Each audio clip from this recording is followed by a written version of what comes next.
할렐루야. 나는 예수님이 계시기 때문에 행복합니다. 평안합니다. 희망이 있습니다. 사랑하는 자,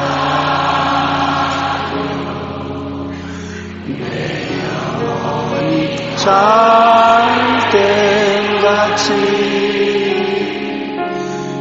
내가 범사에 잘되고 가거든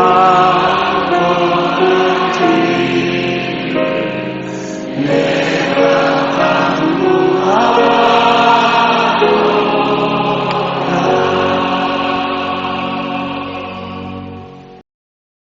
오늘 저는 여러분과 함께 하나님의 뜻이 있는 곳에 길이 있다, 이 제목으로 말씀을 나누겠습니다.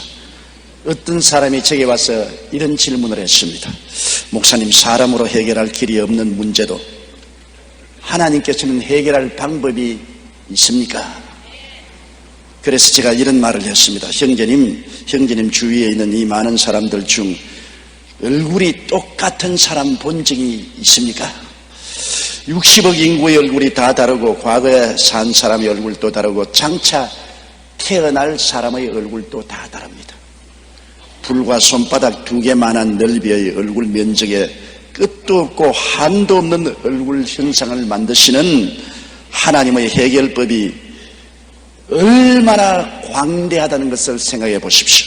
문제에 대한 인간의 해결책은 불과 몇 개지만 하나님께는 무한한 해결책이 있습니다. 하나님께서 뜻하시면 길은 얼마든지 있습니다. 하나님의 뜻이 이루어지기 위해서는 천상천하에 어떠한 기적도 일어날 수가 있습니다.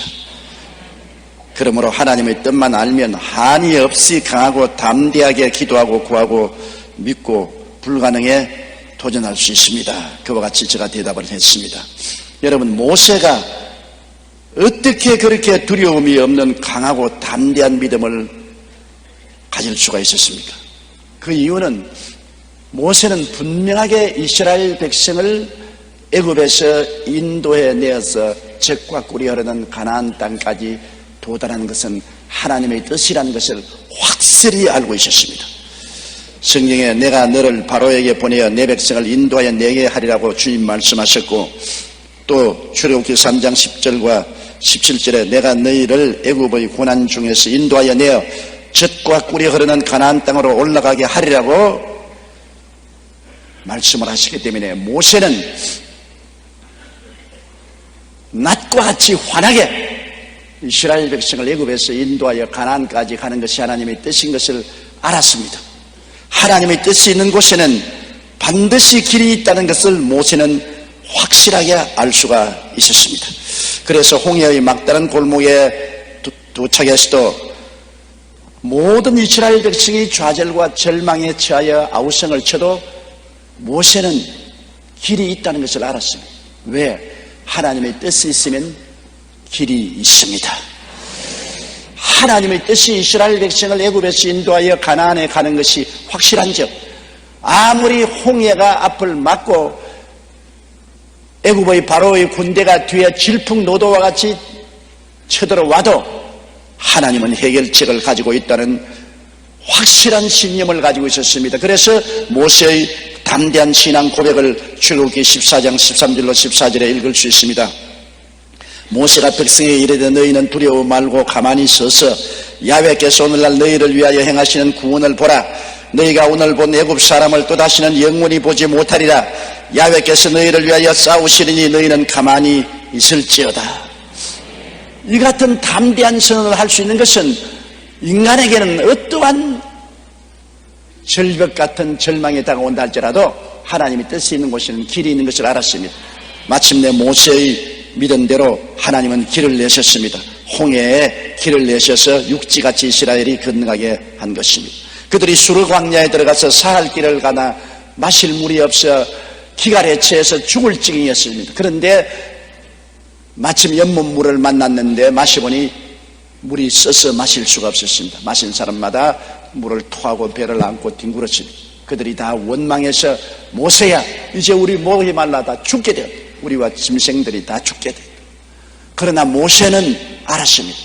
이스라엘 백성이 애굽 땅에서 나와서 젖과 꿀이 흐르는 가나안 땅에 들어가는 것이 하나님의 뜻인즉 아무리 물이 없고 또 물을 만나서 쓴 연못이라도 하나님은 길이 있다는 것을 알았습니다.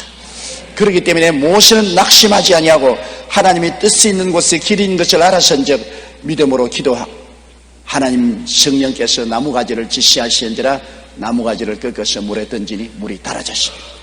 뜻이 있는 곳에 길은 반드시 생겨나는 것입니다. 광야의 여정에서 어떤 고난이나 장벽이 다가와도 길은 있었습니다. 신명기 1장 29절로 31절에 내가 너희에게 말하기를 그들을 무서워 말라 두려워하지 말라 너희 앞서 행하시는 너희 하나님 야훼께서 애굽에서 너희를 위하여 너희 목전에서 모든 일을 행하신 것 같이 이제도 너희를 위하여 싸우실 것이며 광야에서도 너희가 당하였거니와 사람이 자기 아들을 아는 같이 너희 하나님 야훼께서 너희의 행로 중에 너희를 안으사 이곳까지 이르게 하셨느니라. 하나님의 뜻이 있으면 어떠한 광야를 지난다 할지라도 하나님이 함께 하셔서 혹은 업고 강을 건너시고 안고 광야를 지나시더라도 길을 열으시는 것입니다. 우리가 이 세상에 살면서 낭패와 실망을 당하고 앞길이 캄캄하게 될지라도 하나님의 뜻만 알면 뜻이 있는 곳에 길은 열립니다. 사람이 그 길을 알 수가 없습니다. 또 알 필요도 없어요. 하나님이 우리를 위해서 예비해 놓은 모든 것은 눈으로 보지 못하고 귀로 듣지 못하고 마음으로도 생각지 못했다함과 같음이라고 말한 것입니다. 크고 비밀한 길입니다. 하나님의 뜻만 알면 길은 열리는 것입니다. 1787년 28세의 영국 하원의원이었던 월리엄 월버포스는 하나님으로부터 노예 해방에 대한 사명을 받았습니다. 당시 노예 무역은 국가 수입원의 3분의 1을 차지할 정도로 중요한 영국 식민지 산업의 기둥이자 근간이었습니다. 국가 안보에도 매우 중요한 역할을 했습니다. 그러나 월버포스는 노예 해방이 하나님의 뜻이라는 것을 확신하고 노예 제도를 폐기하여 온갖 노력을 기울였습니다. 왕족과 귀족, 재벌 같은 기득권층에서 어마어마하게 위협을 하고 중상모략을 했습니다. 그러나 월버포스는 하나님의 뜻이 노예를 해방하는 것이다. 하나님의 뜻이 있는 곳에는 반드시 길이 있다. 영국의 모든 왕족과 귀족과 재벌이 총합세하여 협박하고 공격을 하더라도 노예 해방은 하나님의 뜻이다. 영국의 노예는 해방돼야 된다. 하나님의 뜻이 있는 곳에 길은 있다. 그래서 그는 낙심하지 않았습니다. 매일 아침 기도와 말씀을 묵상하고 오히려 믿음을 돈독히 했습니다. 그는 시와 노래 등을 통해 문화적으로 접근하고 탄원서를 제출하며 노예를 통해 생산된 설탕 불매 운동을 벌였습니다. 이 외에도 다양한 방식으로 대중의 여론을 형성해 나갔을 뿐 아니라 하원의원으로 입법활동 등 모든 수단을 총동원해서 하나님의 뜻을 이루고자 노력했습니다. 결국 노예 해방이라는 하나님의 뜻은 그로부터 46년 후인 1833년 영국에서 노예 제도가 폐지된 법안이 통과되었습니다. 그리고 열흘 후 월리엄 월버포스는 하나님의 뜻이 성취되었다는 환희와 감격 속에서 생을 마칠 수가 있었습니다. 그는 하나님의 뜻이 노예 해방인 것을 알았은즉 46년간 뒤로 물러가지 않고 끝까지 믿고 노예 해방을 추구한 결과에 한 사람 월리엄 월버포스의 그 믿음으로 영국의 노예 해방이 합법화되었던 것입니다. 뜻이 있는 곳에는 반드시 길이 있습니다. 비록 한 사람이 깨달은 하나님의 뜻이지만 이에 대한 확신은 위대한 역사를 이룰 수가 있는 것입니다. 그러면 하나님의 뜻을 어떻게 알 수 있습니까? 뜻을 알면은 길은 있는데 하나님의 뜻을 어떻게 알 수 있습니까? 이런 질문을 하실 것입니다. 여러분, 성경은 인간에 대한 하나님의 뜻을 담고 있습니다. 성경을 우리가 하나님의 말씀이라고 말하지 않습니까? 하나님의 말씀은 하나님의 뜻이지요. 창세기부터 계시록까지 하나님은 다양한 형편에 처한 인생들에게 하나님의 뜻을 보여주고 있는 것입니다. 성경에는 주의 말씀은 내 발의 등이요 내 길에 빛이 된다고 말하는 것입니다. 하나님 말씀이 등불이 되고 빛이 되어서 하나님께서 우리를 인도하시는 것을 우리에게 보여주시는 것입니다. 하나님의 뜻을 알고 우리가 기도하면 길이 열리는 것이요. 5만 번의 기도 응답으로 유명한 조지 뮬러 목사님은 30세에 고아원을 시작했습니다. 그가 하루 기도하는 동안에 시편 말씀을 읽을 때 하나님의 뜻이 알려졌습니다. 하나님은 고아의 아버지시며 과부의 변호자시라는 이 말씀에 빛이 비쳤습니다. 하나님은 고아의 아버지. 수많은 고아들이 런던 길거리에 방황하는 것을 보고 그는 가슴 아파했지만 이 말씀을 몰랐기 때문에 하나님의 뜻을 몰랐는데 하나님이 고아의 아버지라는 것을 읽자마자 자식을 먹이지 않은 아버지가 어디 있느냐? 하나님은 고아들을 먹이신다. 그래서 그는 고아원 총무가 되기로 결심을 하고 하나님의 뜻을 따라 일평생을 엎드려 기도만 했습니다. 30세 고아원을 시작한 후 93세 세상을 떠나기까지 63년간 오직 하나님을 의지하여 고아원을 운영했습니다. 그 생전의 기도 응답으로 받은 금액만 무려 150만 파운드, 현재 금액으로 400억 원을 한 번도 사람들 앞에 손을 내밀지 않고 오직 엎드려 기도만 함으로 응답을 받았습니다. 왜? 당연히 하나님의 뜻은 하나님이 고아의 아버지시기 때문에 아버지가 자식을 먹인다. 그 하나님의 뜻을 알고 믿음으로 3천여 명의 고아를 먹이고 입히고 교육시켰습니다. 400억 원의 돈이 오직 기도를 통해서 하나님께로부터 응답을 받을 수가 있는 것입니다.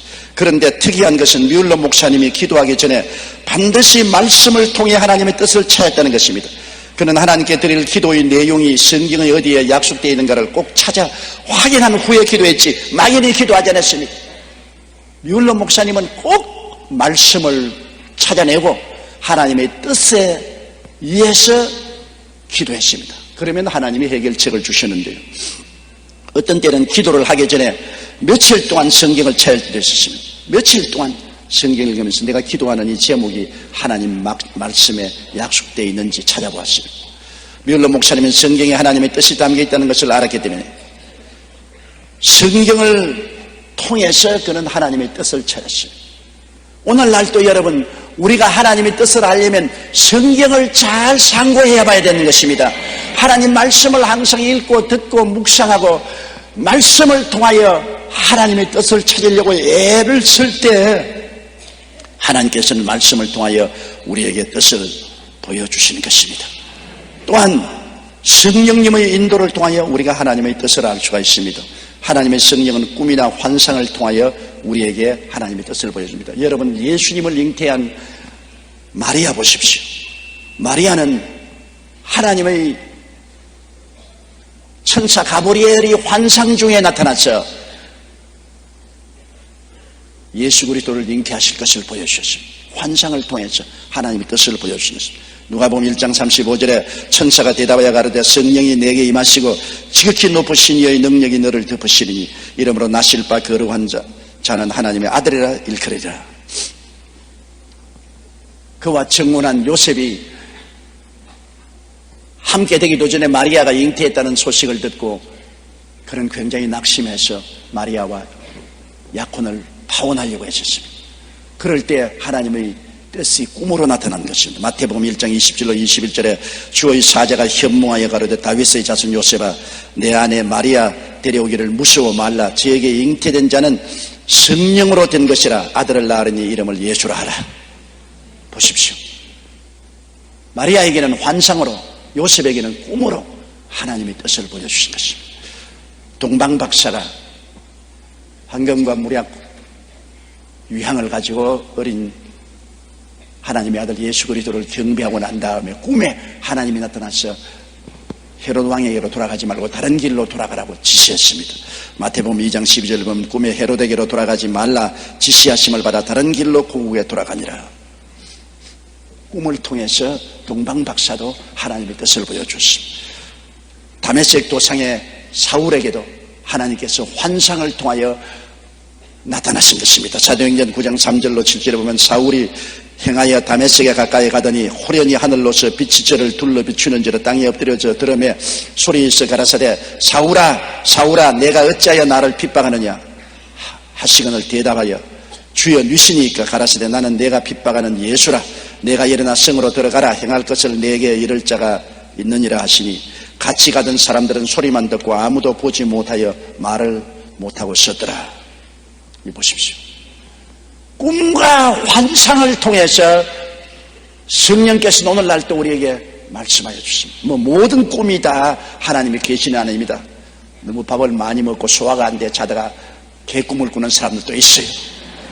그것을 꿈을 꾸었다 그런 것은 안 되고 꿈에 하나님의 천사가 나타나서 말씀하시든지 예수님이 나타나서 말씀하시든지 분명한 하나님의 계시로 나타나셔서 말씀하실 때가 있습니다.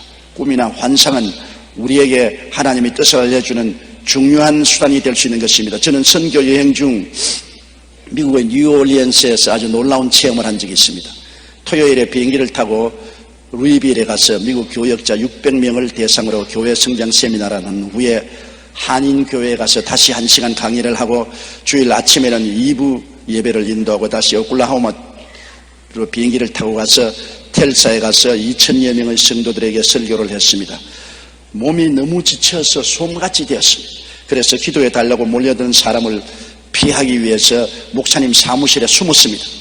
그런데 어떻게 알고 한 한국 부형님이 그곳을 찾아왔습니다. 그분은 폐암으로 거의 죽어갈 지경이며 기도를 요청해 왔습니다. 그래서 제가 물었습니다. 당신 어떻게 내게 오는 사람입니까? 그는 시카고에서 왔어요. 그러니까 놀라운 말을 했습니다. 저는 목사님이 미국에 오신다는 것을 전혀 몰랐습니다. 그런데 꿈에 하나님께서 조용기 목사가 루이지니아의 뉴올리언스의 교역자 수양회를 인도하러 오니 찾아가 안수를 받아라 그렇게 말씀을 하시더랍니다. 그래서 전화로 목사님이 행적을 수소문해서 시카고에서 여기까지 왔습니다. 분명히 나는 그분을 만나본 적이 없는 초면인데 꿈에 하나님의 계시에서 찾아왔습니다. 그래서 제가 간절하게 안수기도를 하고 돌려보냈는데 그 다음 제게 전화를 걸어왔습니다. 안수 받기 전에 숨이 답답해서 큰 고통을 당했는데 안수를 받은 날 저녁에 기침을 하니까 폐암 덩어리가 목에서 꿀꺽꿀꺽 넘어가더니만 깨끗이 나아버리고 말았다는 것입니다.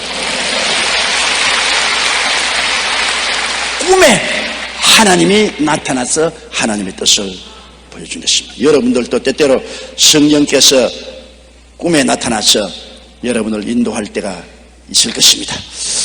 그리고 또 마음의 묵시나 깨달음을 통해서 하나님 뜻을 말씀하는 것입니다. 꿈도 아니고 환상도 아닌데 기도하는 중에 성령께서 마음에 고요하고 잠잠하게 말씀해 주신다. 우리 교회 자매님 한 분은 난소에 물혹이 생기고 간에 혹이 생겨서 고통 중에 금식기도에 와서 기도를 하는데 하나님께 헌금을 준비해서 헌금통에 넣는데 헌금을 거두는 분이 어깨에 손을 얹고 축복 기도를 해주시죠. 그런데 갑자기 마음속에 하나님의 음성이 들려오는데 고요하고 잠잠하게 내가 병 고침 받으러 왔구나. 내 병이 나았나니라. 너무나 감격하고 고마워서 집에 돌아와서 병원에 가 조사하니까 난소의 물혹도 간의 물혹도 다 사라져버리고 말았더라고요. 마음의 잠잠한 묵시와 깨달음을 통해서 하나님께서 말씀하는 것입니다. 잠언서 4장 20절에 내 아들아 내 말에 주의하며 나의 이르는 것에 내 귀를 기울이라고 말씀하셨으며 마태복음 11장 27절에 아버지 외에는 아들을 아는 자가 없고 아들과 또 아들의 소원대로 계시를 받는 자 외에는 아버지를 아는 자가 없느니라. 계시입니다. 마음에 계시지요. 여러분이 예수를 구주로 믿은 것은 하나님께서 성령으로 아들을 계시해 주었기 때문에 믿은 것입니다. 예수님을 본 적도 없고 예수님 옷자락 만진 적도 없지만은 예수님을 하나님의 아들로 묵시가 마음속에 다가왔기 때문에 깨달은 것입니다. 누가복음 24장 45절에도 이에 저희 마음을 열어 성경을 깨닫게 하십니다. 마음에 묵시가 오든지 마음이 열려서 깨달음이 온다. 마태복음 13장 19절에도 아무나 천국 말씀을 듣고 깨닫지 못할 때는 악한 자가 와서 그 마음에 뿌리운 것을 빼앗나니 이는 곧 길가에 뿌린 씨라고 말한 것입니다. 미국의 카네이션 밀크는 세계적인 회사로 우유 이외에도 여러 물건을 취급하는 곳입니다. 그 회사의 부사장은 저와 굉장히 가까운 친구입니다. 신령하고 기도 많이 하고 은혜가 넘친 하나님의 성회의 교회 집사였습니다. 그런데 그분이 어느 날 밤 자다가 일어나서 기도를 하는데 갑자기 성령이 그에게 임하시더니 이렇게 말씀을 하셨습니다.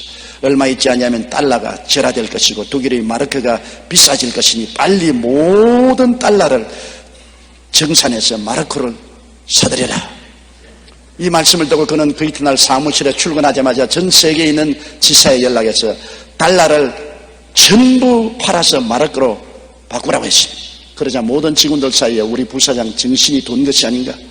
갑자기 달러를 팔고 독일의 마르크화를 사라니 이 무슨 일인가?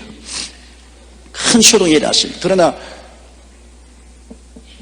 이 부사장은 하나님의 묵시를 받았기 때문에 자기 목을 걸고 전 세계 지사에게 달러는 다 팔고 마르크로 바꾸라고 했습니다. 그런데 한 열흘이 지난 후에 닉슨 대통령이 갑자기 달러를 평가절하시겠습니다. 자연히 달러의 가치는 떨어지고 마르크의 가치가 높아졌습니다. 달러를 마르크로 바꾼 이 회사는 자연히 돈 방석 위에 올라앉게 됐습니다. 수천만 달러를 눈 깜박할 사이에 벌었습니다. 온 회사 직원들이 우리 부사장님은 천재다, 어떻게 그것을 알았을까 하며 감탄했습니다. 급기야 부사장은 FBI의 조사까지 받게 되었습니다. FBI에서는 그에게 혹시 닉슨 대통령하고 공모한 것이 아닌가? 그러지 않고서 어떻게 달러를 평가절하하기 열흘 전에 달러를 다 팔아서 마르크를 살 수 있는가라고 질문했습니다. 그러자 부사장은 나는 닉슨 대통령과 공모한 적이 없습니다. 나는 닉슨 대통령의 마음을 이미 알고 계시던 성령님과 교통을 했을 따름입니다. 성령이 주시는 지식과 지혜의 말씀의 은사로 말미암아 부사장은 회사에 큰 이익을 가져다 주었을 뿐 아니라 그 대가로 많은 보너스를 받아서 일할 필요가 없어 은퇴하고 지금도 놀고 있어요. 그때 돈을 하도 배당을 많이 받아서 일할 필요가 없어 하나님 사업만 하고 놀고 있는 것입니다. 성령께서 우리가 기도할 때 우리가 알지 못하는 크고 비밀한 일을 계시해 주시는 것입니다. 그러므로 꿈과 환상뿐 아닙니다.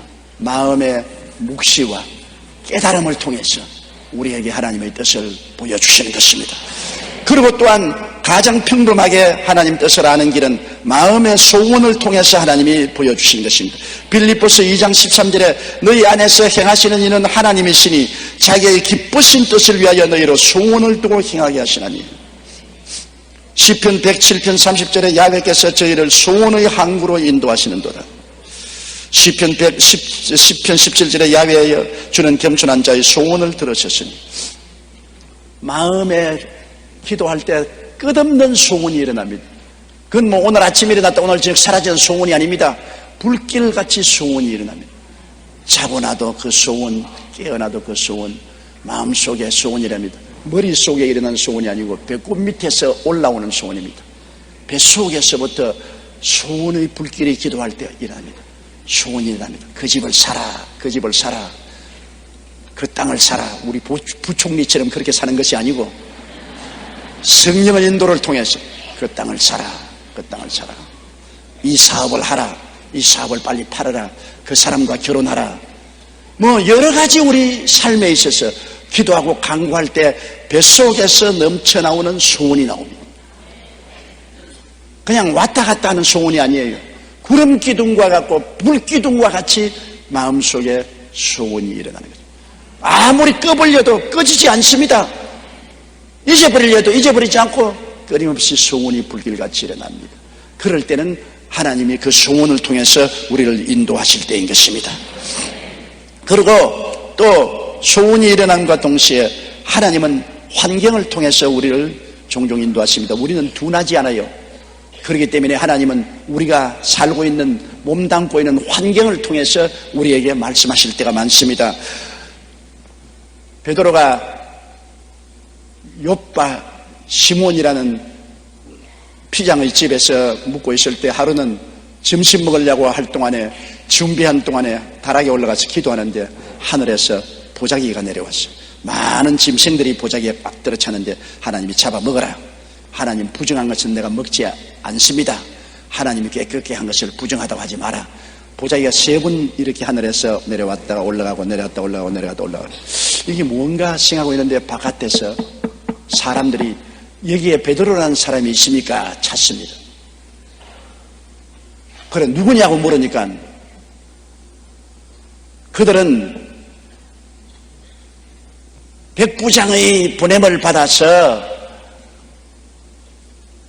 베드로를 찾아 시몬 베드로를 찾아서 왔으니 여기 계시냐. 그런데 성령께서 이렇게 말씀했습니다. 사도행전 10장 19절로 20절에 베드로가 그 환상에 대하여 생각할 때 성령께서 저들을 말씀하시되 두 사람이 너를 찾으니 일어나 내려가 의심치 말고 함께 가라. 내가 저희를 보내었느니라.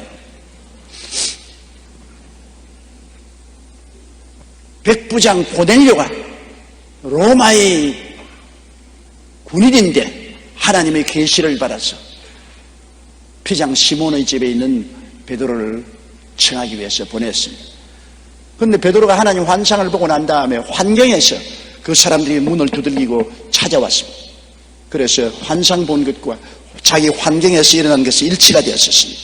그래서 하나님의 뜻인 줄 알고 그는 그들과 함께 고넬료의 집에 가서 말씀을 전가하고 성령의 역사에 나서 이방인의 오순절 운동이 일어난 사건을 우리가 성경에서 읽을 수가 있습니다. 이와 같이 하나님께서는 오늘 말씀을 통하여 꿈이나 환상을 통하여 묵시나 깨달음을 통하여 마음의 소원을 통하여 우리 주위의 환경을 통해서 우리들에게 하나님의 뜻을 보여주시는 것입니다. 우리의 신앙생활에 가장 중요한 것이 하나님의 뜻을 아는 것입니다. 뜻을 알면 길이 열리는 것입니다. 뜻만 알면 어떠한 어려운 여건이 다가와도 길은 열리는 것입니다. 두려워할 필요가 없습니다. 이를 행하는 야훼, 그 일을 지어 성취하는 야훼, 그 이름을 야훼라는 자가 이같이 일어나라. 너희는 내게 부르짖으라. 내가 내게 응답하겠고 너희가 알지 못하는 크고 비밀한 일을 보여주겠다. 뜻만 알면 크고 비밀한 기적이 일어나는 것입니다. 우리가 하나님의 뜻을 알고 난 다음에는 믿음으로 행해야 되는 것입니다. 하나님의 뜻을 알고는 이제는 눈에는 아무 증거 안 보이고 귀에는 아무 소리 안 들리고 손에 잡히는 없어도 믿음으로 이제 나가는 것입니다. 하나님의 뜻을 알아서 이제 길은 하나님이 여는 것입니다. 내가 여는 것 아닙니다. 내가 방법을 만드는 것이 아닙니다. 뜻을 알면 길이 열린다. 믿음으로 나가는 것입니다.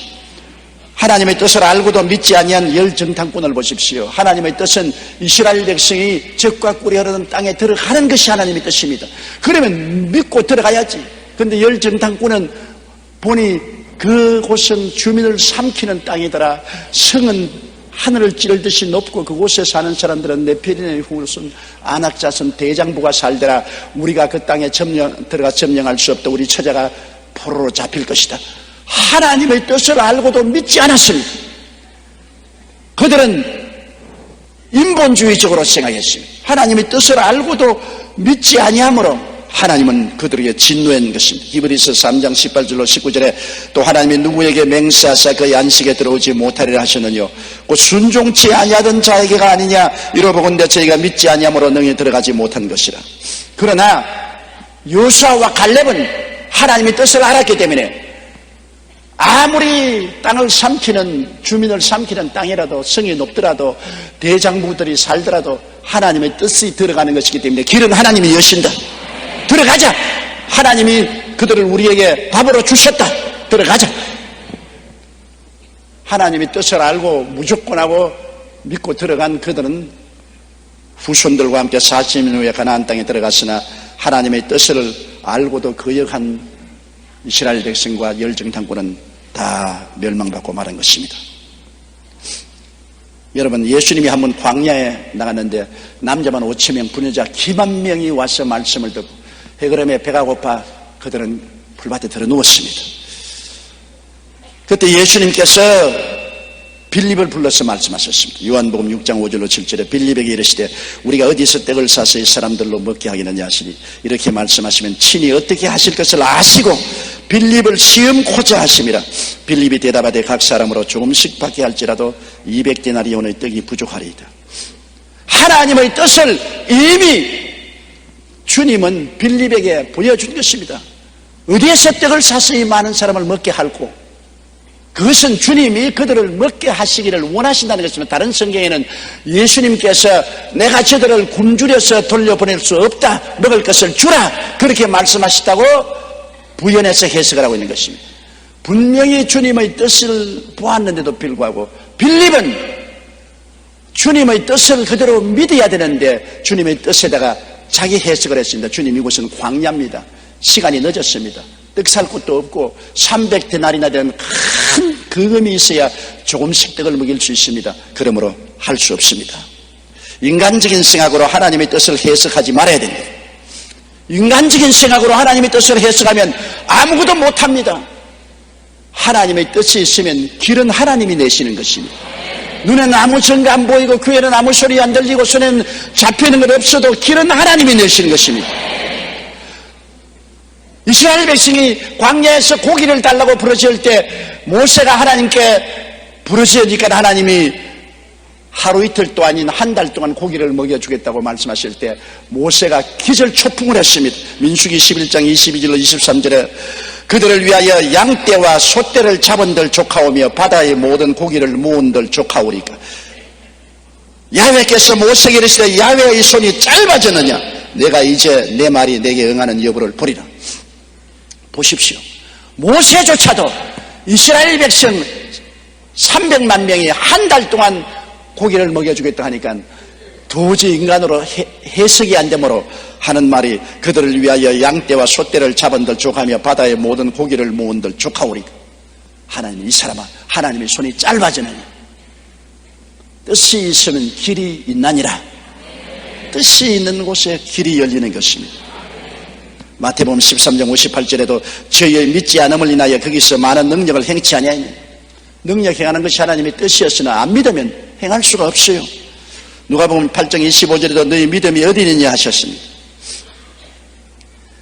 뜻이 있는 곳에 길이 있음을 믿고 행해야 됩니다. 안드레 보십시오. 안드레는 예수님의 뜻은 이 모든 사람을 먹이는 것이구나. 안드레는 빌립과 같은 제자인지만 예수님의 질문을 안 받았음에도 불구하고 이 사람들을 먹이는 것이 주의 뜻이구나. 그러므로 그는 맞았어. 광야야. 맞았어. 해그름이야. 시간이 없어. 맞았어. 떡 살 곳도 없어. 맞았어. 돈도 없어. 그러나 예수님의 뜻이 먹이는 데 있으면 길은 열릴 것이다.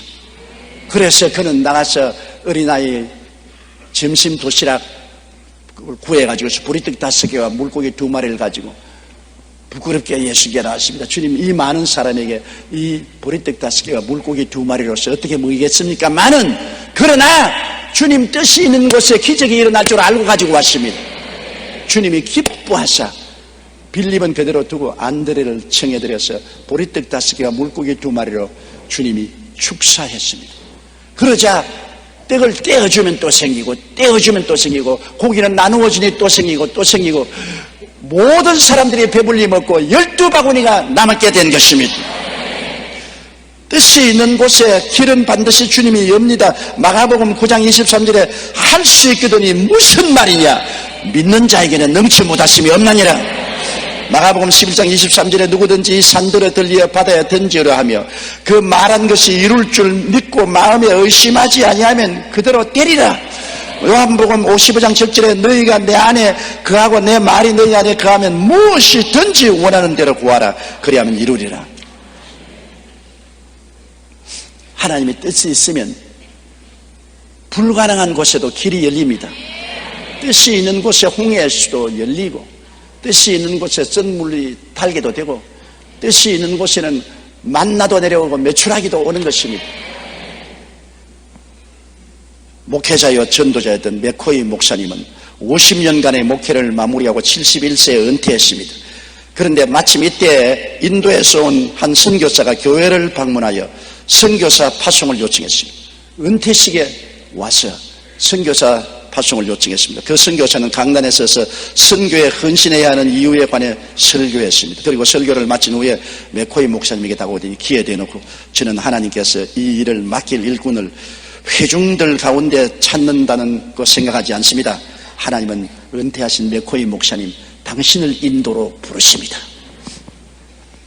맥코이 목사는 깜짝 놀랐습니다. 선교사님, 지금 정신이 있습니까 없습니까? 내 나이 71세 지금 내가 은퇴식을 하고 있는데 날 보고 새로 인도에 선교사로 오라고요? 저는 해외 나가 본 적도 없어요. 배를 타는 것도 무서운데 비행기를 타고 어떻게 선교를 나간단 말입니까? 그건 아무리 생각해도 제게는 무리입니다. 나는 못 가요. 그러고 난 다음 집에 돌아와서 이 메코이 목사님이 웃으면서 50년 목회를 마치고 내가 이제 은퇴를 했는데 날 보고 선교사로 오라고 그러고서 기도를 하니까 하나님 성령께서 맞았어. 나의 뜻은 너가 선교사로 재출발하는 것이다. 깜짝 놀랐습니다. 하나님의 뜻이 임하십니다. 하나님, 나는 나이가 71살입니다. 이제 늙고 힘이 없는데 어떻게 합니까? 그것은 내게 맡겨라. 내 뜻을 네가 받아들이기만 해라. 그래서 메코이 목사님은 인간적인 생각과 이성의 판단을 내려놓고 하나님의 부르심에 순종하기로 결심했습니다. 그 결과 71세의 나이에 인도로 떠났고 그 무려 15년 동안 인도 선교사로 훌륭하게 성공을 해서 많은 영혼을 구원하고 교회를 세우고 86세로 세상을 떠나기 전까지 메코이 목사님은 전 세계를 돌면서 복음을 전했고 많은 사람을 그리스도로 인도할 수가 있는 것입니다. 뜻이 있는 곳에 길이 열리는 것입니다. 나는 못한다, 나는 안 된다, 나는 할 수 없다는 말 하지 말아야 돼요. 뜻이 있으면 믿음으로 나가야 되는 것입니다. 눈에는 아무 증거 안 보이고 귀에는 아무 소리 안 들리고 손에는 잡힘이 없어도 이성과 감각적인 판단을 의지하지 말고 하나님을 믿고 그 음성에 순종하여 나가면 하나님의 기적이 따라오게 되는 것입니다. 하나님께서는 모세의 후계자 여호수아에게 하나님의 뜻을 분명히 말씀해 주었습니다. 여호수아기 1장 1절로 4절에 야훼의 종 모세가 죽은 후에 야훼께서 모세의 시종 눈의 아들 여호수아에게 일러 가라사대 내 종 모세가 죽었으니 이제 너는 이 모든 백성으로 더불어 일어나 이 요단을 건너 내가 그들 곧 이스라엘 자손에게 주는 땅으로 가라. 내가 모세에게 말한 바와 같이 물은 너희 발바닥으로 밟는 곳을 내가 다 너희에게 주었노니 곧 광야와 레바논서부터 큰 하수 유브라데에 이르는 해쪽 속의 온 땅과 해지는 편대까지 너희 지경이 되리라. 여호수아에게 하나님의 뜻을 분명히 보여주었습니다. 그러면 여호수아가 말했을 거 아닙니까? 이거 어떻게 합니까? 이 무장도 안 된 군중을 거느리고 잘 무장된 가나안의 7쪽에 있는 땅을 어떻게 점령합니까? 그런 질문 안 했어요. 왜? 하나님의 뜻이 있으면 반드시 길이 있습니다. 하나님의 뜻이 있으면 길이 있지만은 그 길을 가는 데는 고난과 시련도 다가오는 것입니다. 그러나 하나님의 뜻은 반드시 이루어지므로 성경에는 마음을 극히 강하게 하고 담대히 하여 두려워하지 말고 놀라지 말라고 말했었습니다. 여호수아 1장 9절에 내가 내게 명한 것이 아니냐 마음을 강하게 하고 담대히 하라. 두려워 말며 놀라지 말라. 내가 어디로 가든지 내 하나님 야훼가 너와 함께 하느니라 하시니라. 하나님의 뜻을 알면은 강하고 담대하고 두려워하고 놀라지 말고 믿음으로 나가는 여러분 되시기를 주의 이름으로 축원합니다. 그럴 때 주님은 말씀합니다. 내 믿은 대로 될지어다. 할 수 있거든요. 무슨 말이냐? 믿는 자에게는 능치 못하심이 없나니라. 뜻이 있는 곳에 길이 있습니다. 다 같이 고개 숙여 기도드리겠습니다. 전능하시고 거룩하신 하나님 아버지요, 하나님의 뜻이 있는 곳에는 어떠한 역경이 다가와도 길이 열립니다. 우리가 하나님의 뜻을 알게 도와주시옵시고 하나님의 뜻을 알면 조금도 낙심하지 말고 뒤를 돌아보지 말고 강하고 담대하고 놀라운 인내력을 가지고 기도하고 나가게 도와주시옵소서. 예수님 이름으로 기도드리옵나이다. 아멘.